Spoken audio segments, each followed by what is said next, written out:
During the summer of 2009, the Department of Asian and Asian American Studies at Stony Brook University offered two unique study abroad programs to China. The Language and Culture program took students to Shanghai, where they had the opportunity to study Mandarin Chinese while exploring the city's vibrant culture. The Ethnicity and Ecology program took students to a diverse variety of destinations in China, where they gained an appreciation for issues of ethnic identity and the environment. The Ethnicity and Ecology group was led by veteran sinologist Professor Greg Ruff. Hi, I'm Greg Ruff. I'm a sociocultural anthropologist in the Department of Asian and Asian American Studies at Stony Brook University.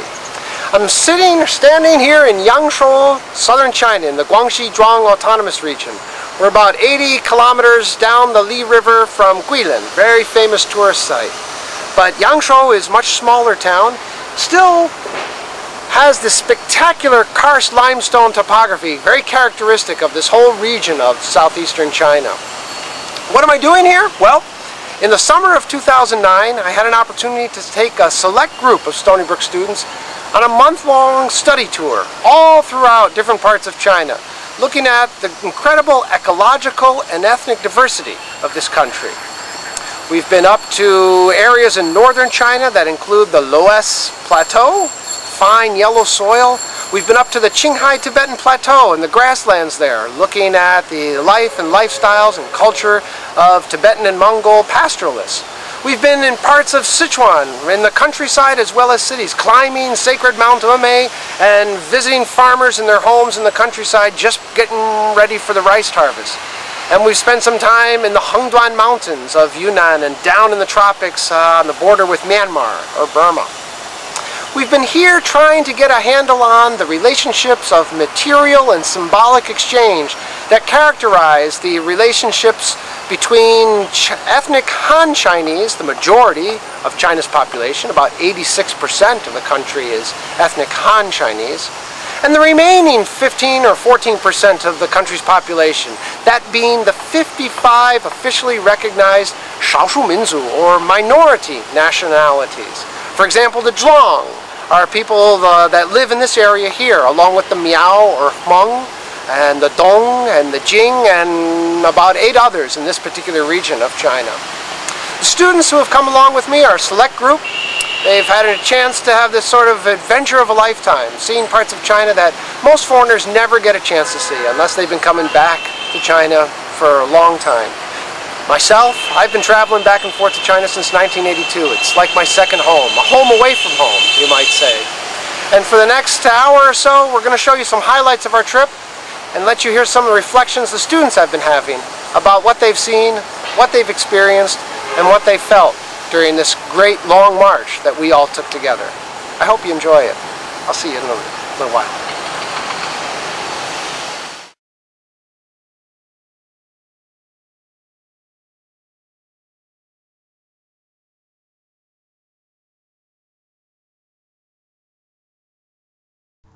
In Xi'an, the group visited the famed Terracotta Army of China's first emperor and explored the city's Muslim quarter, where a large number of Chinese Muslims make their home. Then, traveling by overnight train, the group arrived in Xining, the capital of Qinghai Province, visiting the pristine waters of Lake Qinghai, staying overnight in yurts on the Tibetan grasslands, and interacting with locals and learning about the pastoralist lifestyle. After another train ride, the group arrived in Chengdu, the capital of Sichuan Province. Here, they visited the world's largest intact stone Buddha and climbed Mount Umei, one of 4 sacred mountains in the tradition of Chinese Buddhism. The group also had the opportunity to visit Baima Township and learn about agricultural production from local farmers. This was a particularly insightful experience for the group, as Professor Ruff himself had lived in Baima Township for a number of years whilst doing research for his first book entitled Cadres and Kin, and his personal experiences in Baima gave students a unique window onto life in rural China. From Sichuan, the group flew to Yunnan, China's southernmost province. Yunnan's rainy subtropical climate makes it one of the most ecologically varied areas of China, with diverse ecological niches throughout the province. Its close proximity to Myanmar and its varied terrain have also given rise to one of the most diverse ethnic patchworks in the whole of China, with 25 of the total 55 ethnic minorities of China represented in this region. The group first visited Lijiang, climbing Jade Dragon Snow Mountain and experiencing the beauty of one of the southernmost glaciers of the Northern Hemisphere. Subsequently, the group traveled to Tongchong, where they visited a memorial for Chinese and American troops who fought side by side in defending the Burma Road, the famous supply line that sustained China during the Japanese occupation of World War II.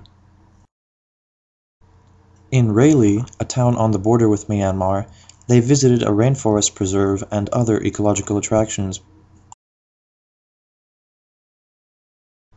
The last leg of the study tour took the group to Guangxi Autonomous Region, where they cruised down the Li River and took in the spectacular scenery of the limestone hills that punctuate the landscape of this region.